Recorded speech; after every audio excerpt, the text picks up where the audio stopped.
Que grande alegria estamos com você, um sacerdote amigo e querido irmão. A sua amizade vai nos fortalecer, encher de amor o nosso coração. Sua presença é forte e mexe com as nossas emoções, e para nossa sorte traz muita paz aos nossos corações. E com sabedoria a todos contagia, com um grande abraço amigo e de irmão. Que grande alegria estamos com você, um sacerdote amigo e querido irmão. A sua amizade vai nos fortalecer, encher de amor o nosso coração.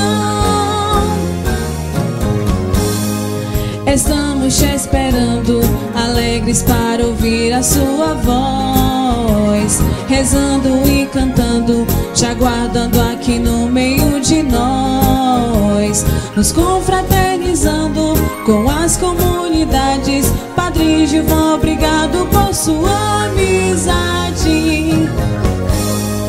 Que grande alegria estamos com você, um sacerdote amigo e querido irmão.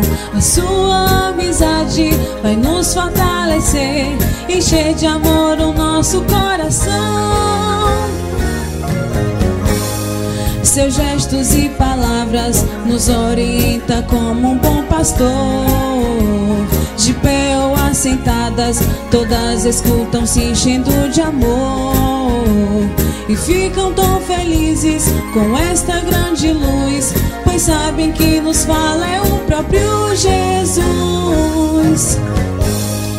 Que grande alegria estamos com você, um sacerdote amigo e querido irmão.